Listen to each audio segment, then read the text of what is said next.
Você acabou de perceber o que vai te favorecer em termos de atitude. Agora eu vou te mostrar aquilo que jamais você poderá fazer durante uma entrevista. 30ª dica: mascar chiclete. Jamais cometa esse erro. É uma das piores coisas que pode acontecer durante uma entrevista. 31ª é o falar demais. Já comentamos isso em itens anteriores. Seja claro, objetivo, realista, assertivo e evite aquele monte de blá blá blá, de historinha, de rodeio quando te fazerem alguma pergunta. 32ª dica: reforçando, fumar. Independente do entrevistador te oferecer um cigarro ou não, jamais tire um cigarro do bolso para fumar durante uma entrevista, mesmo que esta entrevista esteja sendo feita num ambiente aberto. 33ª, consumir bebidas alcoólicas antes da entrevista. Tem pessoas que estão tão tensas, tão preocupadas, que elas acabam bebendo, ficando com aquele cheiro de álcool para poder ganhar coragem, aí acabou. Mas acabou literalmente. Jamais você vai conseguir um emprego se você chegar com qualquer tipo de vestígio de teor alcoólico, ou na sua fala, ou na sua roupa, ou no seu corpo. Então, é preferível ter consciência do que você está buscando da tua vida e ir de cara limpa do que tentar tomar qualquer tipo de bebida para sentir coragem para ir para a entrevista. 34ª dica: mentira, mentir. Nunca minta em uma entrevista.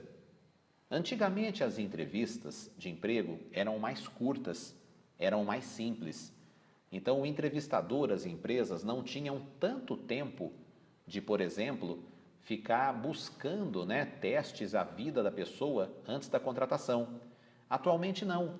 Se você colocou no seu currículo que você conhece o Windows, o Word, Excel, PowerPoint, hoje é muito normal a empresa, após a entrevista verbal, ela te colocar diante de um computador e fazer um teste prático. Então, se você colocou no currículo que você sabe tal coisa, realmente você tem que saber. Mentir jamais. 35ª dica: assediar o entrevistador. Tem pessoas que acham que jogando um charme, de repente é uma entrevistadora mulher e chega um rapaz todo bonitão, todo sarado. Às vezes ele pensa que jogando um charme para a entrevistadora, ele vai estar ganhando pontos.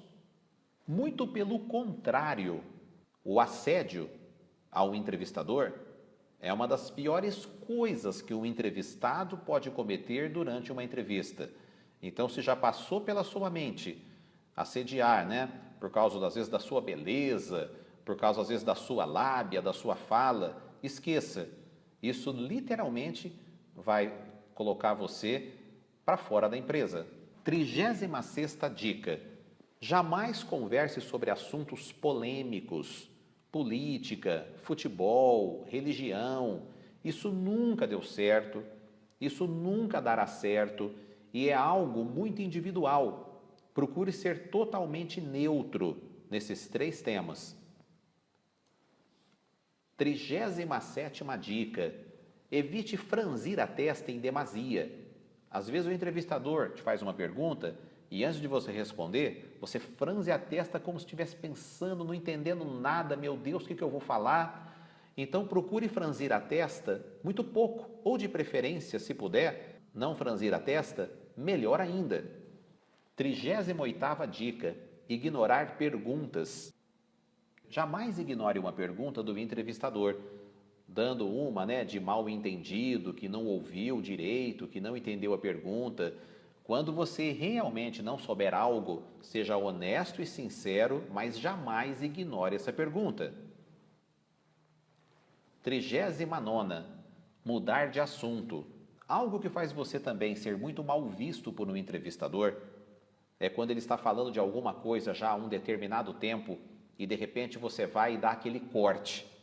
Você literalmente corta o entrevistador e muda de assunto. Não faça isso jamais. Se o entrevistador está num tema, falando há um determinado tempo, é porque ele com certeza dá muita importância a esse tema. 40ª dica: contar piadas. Nunca numa entrevista use o seu senso de humor, a sua habilidade de barzinho, de boteco, de fim de semana, para estar tentando animar ou persuadir o entrevistador com uma piadinha. Isso nunca deu certo. Procure ser o mais profissional possível. 41ª dica: cortar a palavra do entrevistador. Quando eu digo cortar a palavra, é quando o entrevistador está conversando com você, está se pronunciando e durante a fala dele, você vai e interrompe com a sua fala. Você literalmente corta. Isso nunca deve ocorrer. Isso é uma falta de respeito, é uma falta de profissionalismo, é uma falta de ética gravíssima. Enquanto alguém estiver falando, escute. Por que o entrevistador pode te reprovar na entrevista? Porque quando alguém corta a fala do outro, significa que aquilo que ele estava falando não tinha interesse para quem estava ouvindo e não tinha importância. E se é um entrevistador, realmente ali você tem que dar todos os ouvidos para aquilo que ele diz. 42ª dica: mendigar trabalho. É aquele indivíduo que chega para o entrevistador e diz o seguinte: eu faço qualquer coisa para trabalhar nessa empresa. Não faça isso. Isso significa que você está se desvalorizando, se desqualificando e se colocando numa posição muito ruim diante do entrevistador. 43ª dica: mostrar arrogância. Aí já é o contrário de estar mendigando um emprego. Já é aquele indivíduo que está precisando do emprego, mas a postura dele mostra: tudo bem, se não der certo também, não deu, eu parto para a próxima. Você não pode mostrar esse ar de prepotência diante de um entrevistador. Mostre, na hora da entrevista, um ar de humildade, de compreensão, mas jamais de arrogância. 44ª dica: autoelogios. Está aí uma outra cilada. É aquele entrevistado que começa a se autoelogiar. Olha, seu João, eu sei que eu sou muito bom nisso que eu faço, viu? Sou bom mesmo. Para ser sincero com o senhor, acho que eu sou o melhor que tem aqui na minha região. Não caia nessa armadilha. Você não precisa se autoelogiar. O papel do entrevistador é descobrir se você é bom ou não durante a entrevista, e não com aquilo que você está julgando de si próprio. 45ª dica: insistir muito na remuneração. Tem indivíduos que durante a entrevista, vira e mexe, fala de salário. Olha, mas o salário, interessante para o que eu estou vivendo hoje, na minha vida, não importa. Você não tem que ficar dando tanta importância na hora da entrevista a quanto você vai ganhar. Primeiro mostra o que você pode fazer. O salário, com toda certeza, ele vai ser uma consequência da capacidade profissional que você tem.